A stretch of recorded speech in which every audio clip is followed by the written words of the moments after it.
Kau berikan warna di duniaku, kau berikan senyum di hariku, kau ada di saat ku butuhkan hadirmu. Menurut kamu bahagia itu di saat apa? Nih. Di saat kita bersama, di waktu kita tertawa, menangis, merenung oleh cinta. Kau coba hapuskan rasa di mana kau melayang jauh dari jiwaku, juga mimpiku. And my thoughts floating up to the ceiling, I'm swimming in everything you said. I'm thinking about jumping in it instead.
Assalamualaikum warahmatullahi wabarakatuh.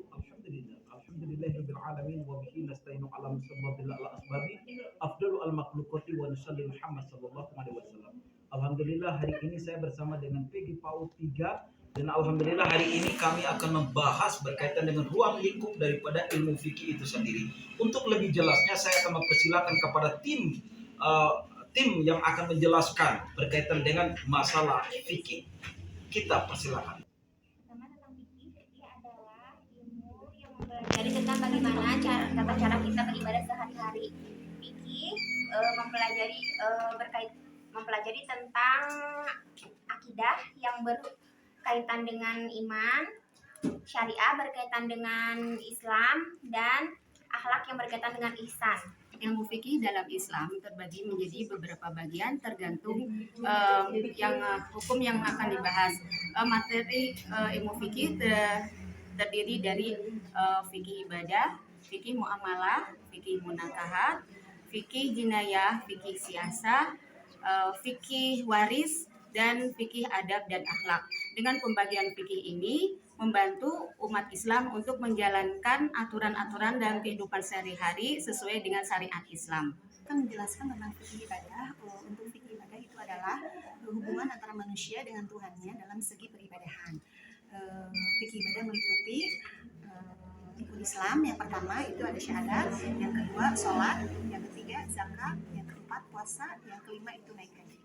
seperti dalam Quran surat Az-Zariyat ayat 56 yang berbunyi wa ma khalaqtul jinna wal insa illa liya'budun, dan Allah semata-mata menciptakan jin dan manusia hanya untuk beribadah. Muamalah adalah kegiatan tukar menukar barang atau jasa yang diatur dengan hukum Islam dengan tujuan untuk menciptakan hubungan yang harmonis antara umat manusia dan memberikan kebaikan kepada umat manusia. Macam-macam muamalah yaitu jual beli, syirkah, hutang piutang, ijaroh atau sewa menyewa, hibah, wakaf, mudharabah, syirkah, musyarakah, iyalul ahwat, dan ariyah.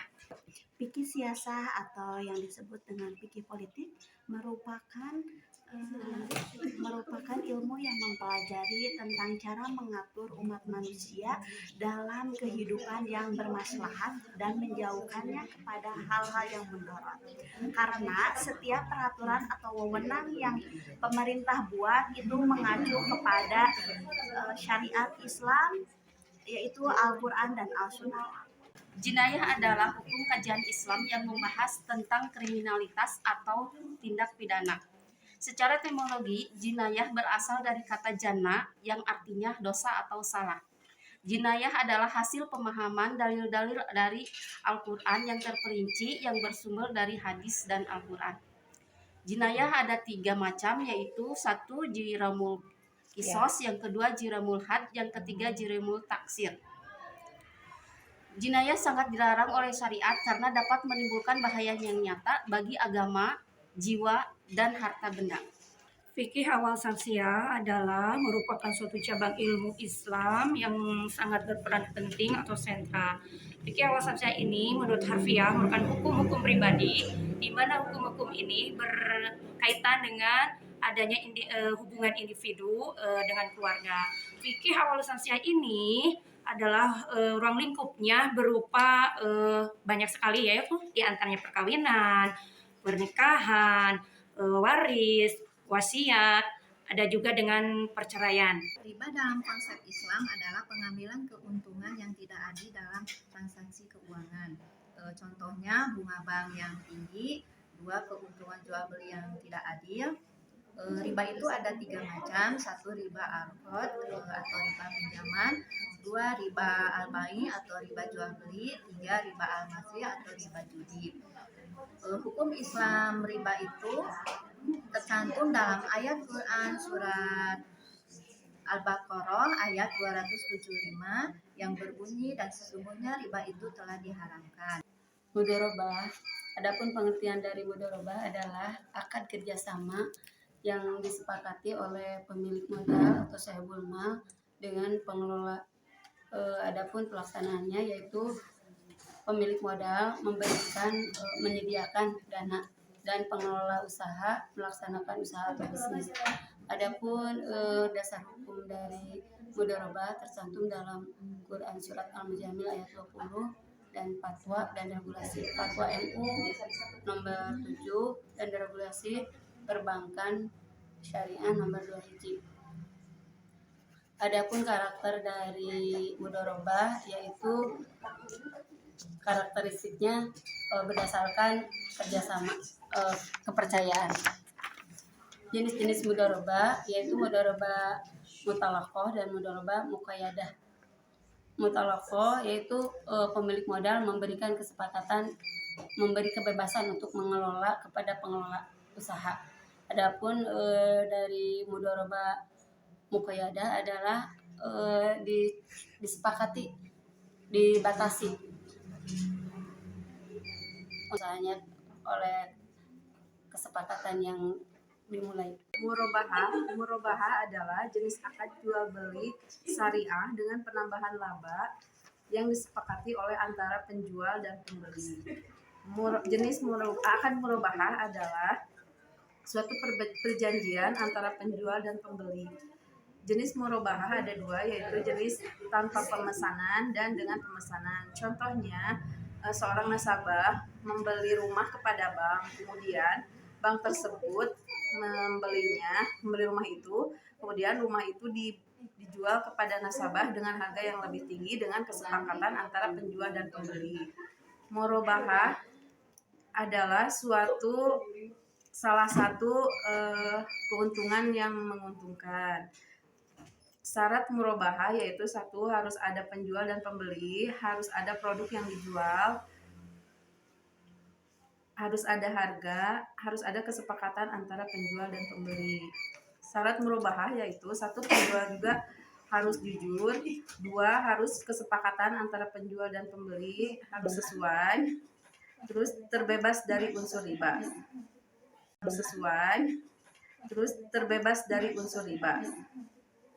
Syirkah merupakan kerjasama antara dua orang atau lebih untuk melakukan usaha bersama-sama untuk mendapatkan sebuah keuntungan. Ada 4 jenis syirkah, yaitu syirkah al-idnan. Contohnya Bu Ina dan Bu Ani menyatukan modal untuk melakukan usaha dan keuntungan ataupun kerugiannya dibagi secara rata.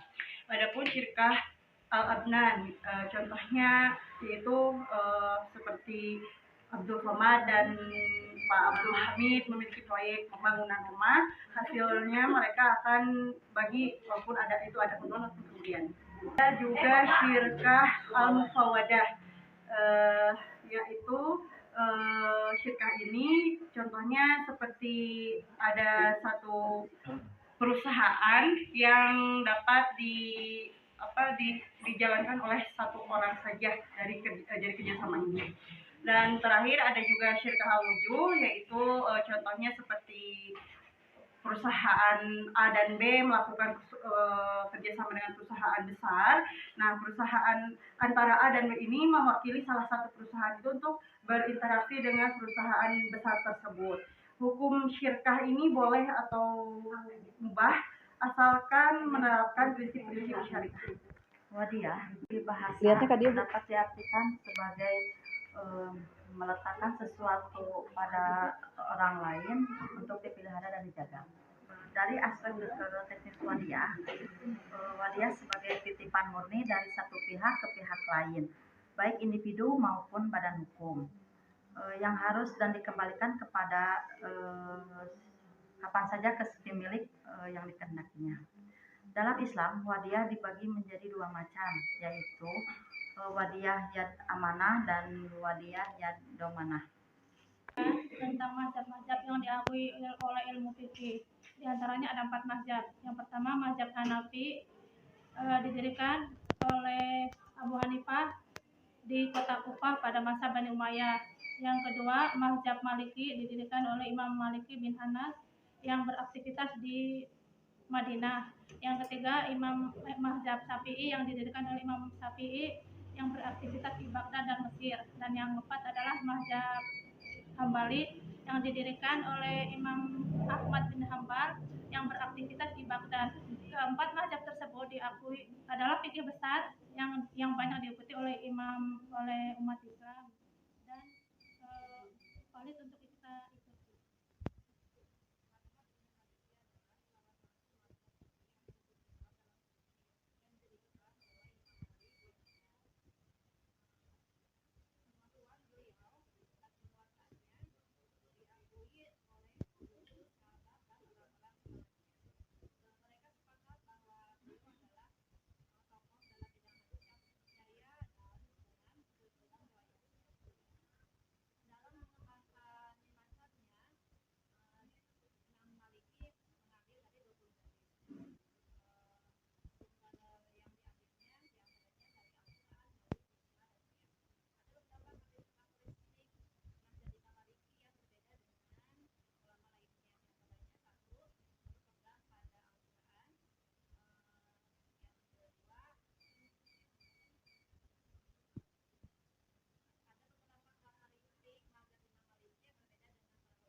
Mazhab ini membahas tentang ilmu fikih yang bersumber dari ijtihad Imam Syafi'i yang dicetuskan oleh Abu Abdullah Muhammad bin Idris Asy-Syafi'i atau yang kita kenal dengan Imam Syafi'i.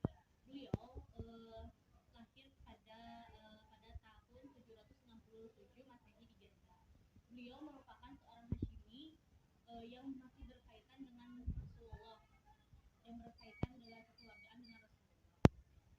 mazhab Imam Syafi'i adalah bersumber dari Al-Quran dan As-Sunnah Rasulullah yang membahas tentang medis dan bioetika dan juga membahas tentang hukum dan yang terkait dengan teknologi modern. Mengenalkan tentang NU atau Nahdlatul Ulama. Nahdlatul Ulama itu didirikan tanggal 31 Januari 1926 oleh Kiai Haji Hasyim Asy'ari. Nahdlatul Ulama didirikan untuk memperkuat ajaran Islam yang tradisional untuk menjaga persatuan dan persatuan umat muslim di Indonesia. Nahdlatul Ulama memiliki jutaan anggota yang terdiri dari ulama, santri, dan masyarakat umum. Nahdlatul Ulama juga memiliki peran yang sangat signifikan di dalam politik di Indonesia, terbukti dengan anggotanya yang menjadi presiden dan wakil presiden, yaitu Kiai yaitu Bapak Ma'ruf Amin yang menjadi wakil presiden ke-13 dan almarhum Bapak Abdurrahman Wahid yang menjadi presiden ke-4. Dan ini merupakan Alhamdulillah, terima kasih kepada teman-teman yang tadi sudah menjelaskan berkaitan dengan ruang hidup daripada ilmu fikih itu sendiri. Yang perlu harus diketahui bahwa dalam agama Islam, kalau kita diajarkan bahwa masuk dalam agama Islam itu bicara apa yang di sini adalah menyeluruh. Maka di satu sisi Islam menganjurkan agar supaya kita harus punya 3 komponen agar supaya terintegrasi dengan baik. Yang pertama adalah kita harus punya keimanan. Ini dipelajari di sekolah, yaitu berkaitan dengan akidah. Begitupun yang kedua adalah berkaitan dengan fikih. Fikih ini adalah berkaitan dengan syariat. Begitupun yang ketiga adalah berkaitan dengan akhlak. Akhlak ini adalah berkaitan dengan ihsan. Jadi ketiga hal ini adalah merupakan satu mata uang yang tidak bisa dipisahkan. Gitu ya. Jadi harus tiga-tiganya harus saling berkaitan antara keimanan, begitupun dengan syariat, begitupun dengan nilai akhlak dalam diri kita sehingga membentuk Islam yang disebut dengan insan kamil. Mungkin itu saja yang saya bisa sampaikan. Terima kasih. Wabillahi taufiq wal hidayah. Wassalamualaikum warahmatullahi wabarakatuh. Allah ya